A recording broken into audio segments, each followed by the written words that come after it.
So the edit is solid as usual. It's looking good. Now what I want to do is add some overlays. This is going to be a nice kind of final glossy layer that we're going to do to really bring out the cool kind of glitchiness and grunginess that I want to have in this edit. Now I have an overlays folder right here. And what I'm going to do is just kind of go through and pick out a few that match up with the kind of color tone and overall scheme of the edit. Because you can see these all have different colors, kind of different styles. Some are really techie looking, some are kind of softer, some are more computerized. Okay, this one's cool. Yeah. This one matches the right vibe. So I'm going to create a overlays folder right here. And I'm going to drag that one I really like, and we'll pick a second one just in case. Don't need any purples. This one's kind of cool. No, no, no. Okay, let's do this one. This is just a backup. Okay. And I want to go to points in the edit where we can use just a little bit of a glitchy overlay that's going to make the moments look better. So we have these two moments, that skip forward, and then that skip. Well, it's not necessarily a skip forward, but it's a scale up. So we scale up there, and then we scale up there. So let's go ahead and double click our overlay.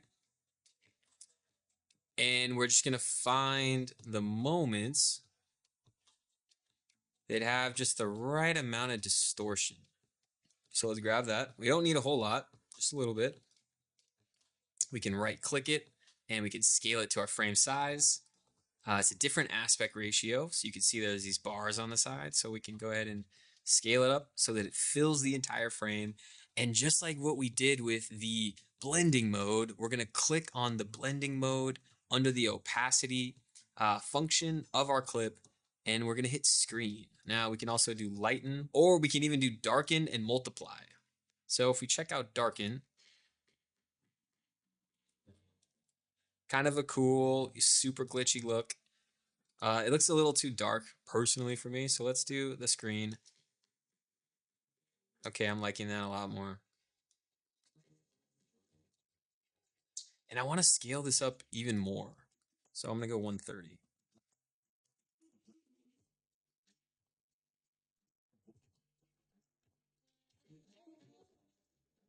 Okay.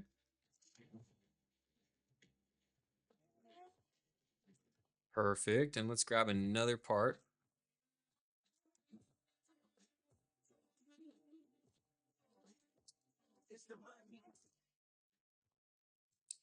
Right there.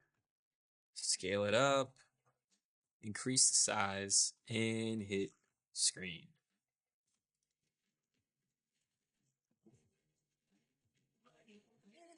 Okay. Now, these look good as they are, but I think we can get a little bit more if we just go ahead and alt drag and duplicate these overlays and drag them on top. So for this first one, it's almost, the overlay's too much, and it's actually, we're losing this cool masking that we did. So I'm going to move it over. Okay.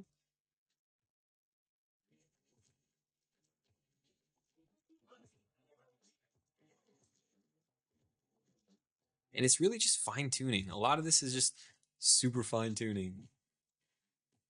So this one I don't feel like needs an overlay. This one can use. Okay.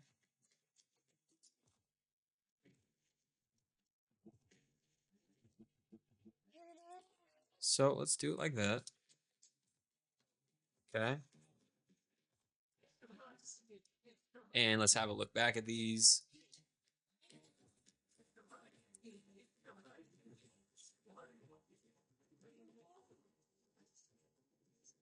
Cool. So those are looking really good. Let's go forward in the edit and let's go to this point. And there's already a lot going on in this moment. So I don't really know if we need another overlay, but let's experiment a little bit here. What if we grab a little bit of that, drag it on top. Let's go ahead and scale this up. Hit screen.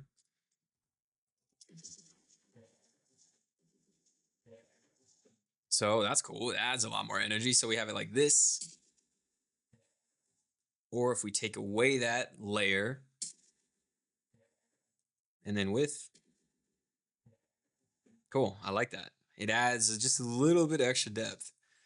And we can even drag that stuff over here.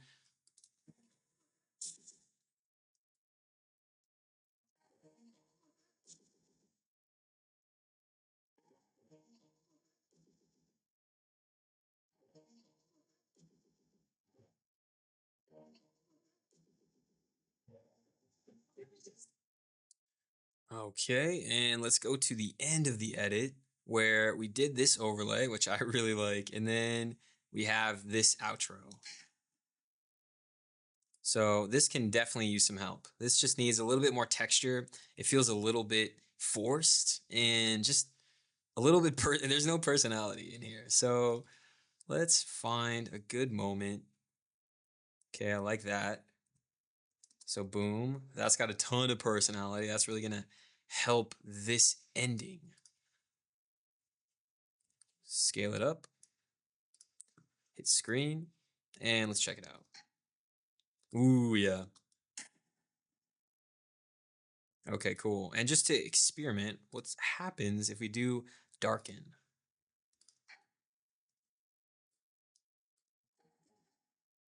Ooh.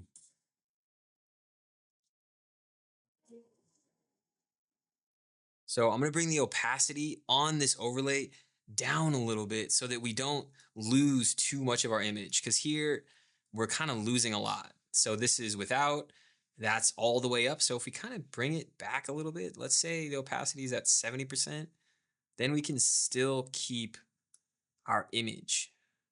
Let's actually go down more. Let's check that out. Okay. Let's try that. Ooh, yeah, I like that.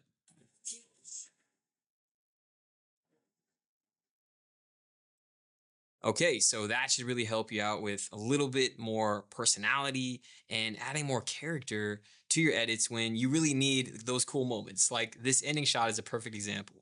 Like this looks pretty damn cool and stylized and pretty highly produced. When before, we just had this old thing, which looks good too. Nothing wrong with that. And that little extra bit of ninja work really takes it to the next level.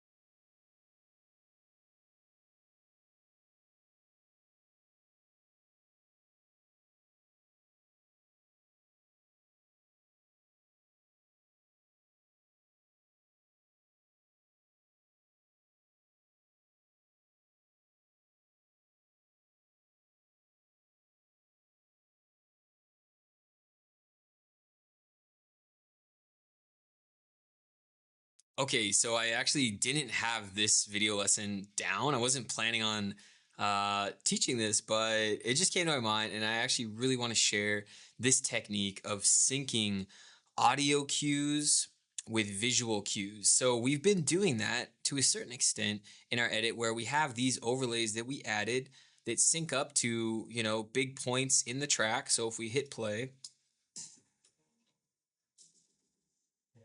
yeah, these cool visual moments sync up with the cool big audio moments, but we can take this even a step further. So what I want to show you is using a low pass and a high pass filter. So if I turn this up and I apply a low pass filter to our edit, let's take a listen. So it gives it the feeling that it's underwater, meaning it cuts off all of the high frequency of the audio. Now, if we put a high pass filter, it's going to do the opposite. it's going to cut off all of the low frequency of the audio. So let's go ahead and take that off and let's put back on our low pass filter. And I'm going to keyframe this up. And what I'm going to do is I want to engage this filter to make a cool kind of sound like you're kind of going underwater, going through a tunnel right before this big striking point, big moment of the song. So if we take away all the low end, all the bass of the track right before when the beat really is predominant, that's going to make that more predominant part even more predominant by taking away the bass right before it. So let's go to where we want to start our keyframe, and I'm going to hit the stopwatch. I'm going to go to where I want the keyframe to be at its strongest. I want the low pass filter to be at its most powerful. And then I'm going to go to right before where the beat comes in here. And you can see I marked it off with these markers. I'm going to do a third keyframe, and I'm going to drag this filter all the way up, meaning it's not cutting off any of the filter. It's not cutting off any of the low end of our track. So I'm going to do that at the beginning and at the end. So what that's going to do, if I zoom in here, this will be no effect added, all of the effect added, and then no effect added. So it's going to do a V. It's going to go whoop, whoop, kind of like that. So if we take a listen,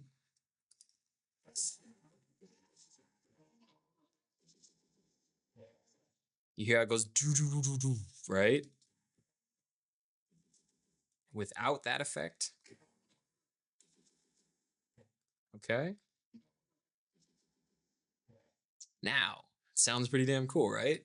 What I want to do now is create even more of a cool visual aesthetic for the sound that we're hearing. So what I'm going to do is I'm going to nest these clips and collapse them into one clip so that I can add an effect to all of these clips in this mini sequence. Okay. And what I want to do is go to Lumetri Color, and we're going to keyframe, let's say, the saturation. So I'm going to go to the beginning of the clip, hit a keyframe, go to right before where the beat goes in, hit a keyframe, and go to the middle, and I'm going to bring the saturation all the way down. So what's going to happen is it's going to play, it's going to get black and white, and then it's going to go back to color.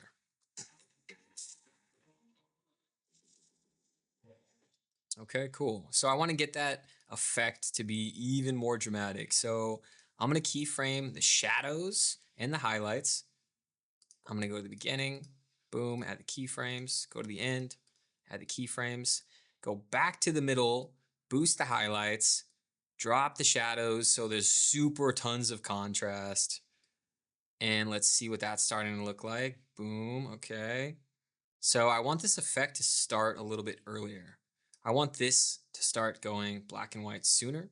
So I'm going to drag the keyframes over. There we go. That's starting to look cool.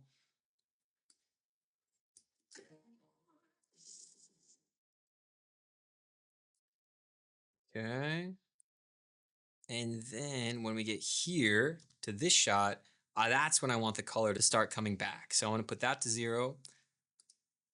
And that way the saturation won't start coming back to there. Then you can really see the transformation in the skin tone, and you really see the effect. Okay.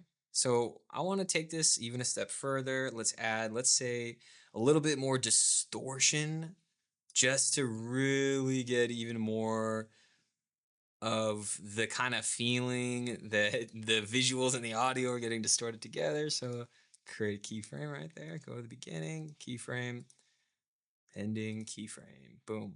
So right at the center, let's bring this up to, let's say, 50. And you can see instantly what that does. All this little noise in here. So I'm going to render this and hit play. And let's go ahead and full screen it so we can really see the audio and the visual that we just created.